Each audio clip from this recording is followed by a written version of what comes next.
Friends, आज बहुत दिन बाद हम पुनः यूट्यूब पर आ गए हैं। आज हम लोग देखेंगे धातु कर्म समूह और धातु कर्म क्या होता है, इससे चीज़ें बात करेंगे। इसके बारे में इसकी कितनी विधियाँ होती हैं, कैसे कैसे धातु कर्म प्रोसेस होता है, इन चीज़ों के बारे में जानने का प्रयास करेंगे। तो सबसे पहले धातु कर्म क्या होता है ध्यान देंगे।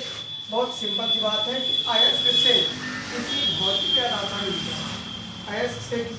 रासायनिक विधि द्वारा क्या प्राप्त करना है, शुद्ध धातु प्राप्त करना। एक पॉइंट आप याद रखेंगे, अयस्क से भौतिक या रासायनिक विधियों या प्रक्रियाओं द्वारा शुद्ध धातु प्राप्त करने की क्रिया को ही क्या कहते हैं, धातु कर्म कहते हैं। क्या कहते हैं, धातु कर्म कहते हैं।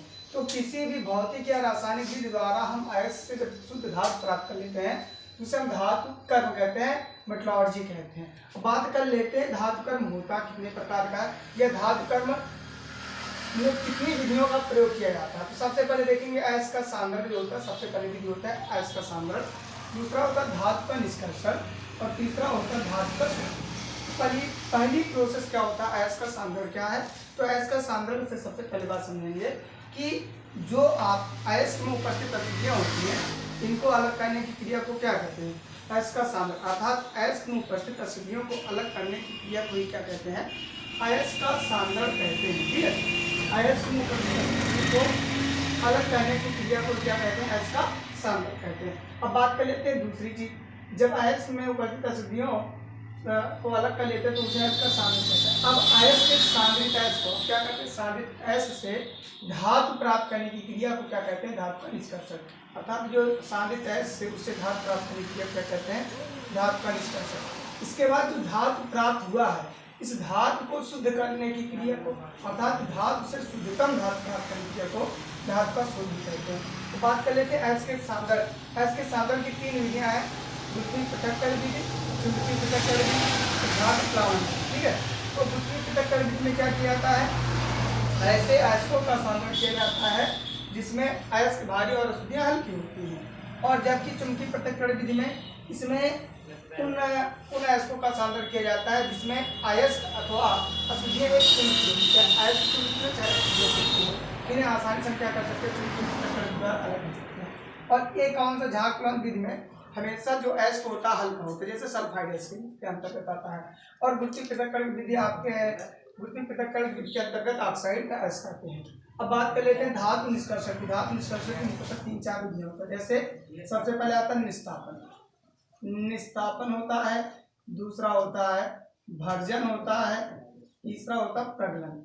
तो बात कर लेंगे, अगर भर्जन निस्तापन क्या है, वायु की सीमित मात्रा में अयस्क को बिना पिघलाए गर्म करने की क्रिया को अयस्क का निस्तापन कहते हैं। ठीक है, वायु के सीमित मात्रा में अयस्क को बिना पिघलाए गर्म करने की क्रिया को क्या कहते हैं, अयस्क का निस्तापन कहते हैं। भर्जन भी इसी प्रकार है, इसमें वायु की असीमित मात्रा में होगा, इसमें इस प्रकार इसमें गलाते हैं। पर निस्तापन में थोड़ा सा आप ये सोचिए कि जिसमें जो बिना पिघलाए गर्म किया जाएगा इसमें केवल वाष्पशील पदार्थ निकलेंगे, ना कि आपका पूरी तरीके से पिघल जाएगा।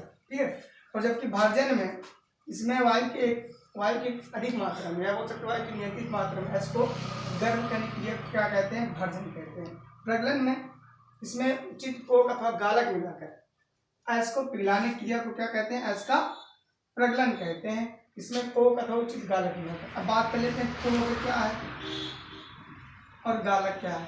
कोक का मतलब होता है कोयला, गालक का मतलब वे पदार्थ जिससे मिलाने पर वस्तु गल जाता है, जिसमें मिलाने पर अयस्क क्या हो जाते हैं, गल जाते हैं, उन्हें हम गालक कह सकते हैं। इन तीन विधियों से क्या किया जाता है, धातु का निष्कर्षण किया जाता है।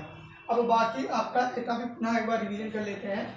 धातु कर्म क्या है, अयस्क से भौतिक एवं रासायनिक विधि द्वारा शुद्ध धातु प्राप्त करने की क्रिया को धातु कर्म कहते हैं। पुनः अधातु कर्म की तीन मुख्य प्रोसेस में जिसमें तुमको गुजरना पड़ता है, सांद्रण, धातु का निष्कर्षण, धातु का शोधन। और अयस्क का सांद्रण बताया, अयस्क से शुद्ध धातु प्राप्त करने की क्रिया को क्या कहते हैं, अयस्क का सांद्रण कहते हैं। अयस्क से शुद्ध धातु प्राप्त करने की क्रिया को अयस्क में उपस्थित अशुद्धियों को दूर करने की क्रिया को क्या कहते हैं, अयस्क का सांद्रण कहते हैं। अब सांद्रित अयस्क जो यहाँ आपको सांद्रित अयस्क मिलेगा उससे धातु प्राप्त करने की क्रिया को धातु का सांद्रण कहते हैं। अब जो धातु मिलेगा इस धातु को शुद्ध करने की क्रिया को धातु का शोधन कहते हैं। तीनों प्रोसेस क्रिया के बाद है, अर्थात इसमें अयस्क से अशुद्धि निकालना है, फिर जो शुद्ध अयस्क मिलेगा उससे धातु बनाना है, फिर धातु से क्या करना है, शुद्धतम धातु प्राप्त करना है। अब प्रत्येक की एक एक प्रोसेस होते हैं जिनके द्वारा क्या किया जाता है। जैसे साइंस के साधारण में गुत्ती पृथक्करण विधि, चुंबकीय पृथक्करण विधि, झाग विधि, निस्तापन, धातु निष्कर्षण, निस्तापन हो गया, भर्जन हो गया, प्रगलन हो गया, ठीक है। और इसमें एक आपका होता है विद्युत अपघटन, विद्युत अपघटन। ये पूरा प्रोसेस इस समझ में आपको आया होगा।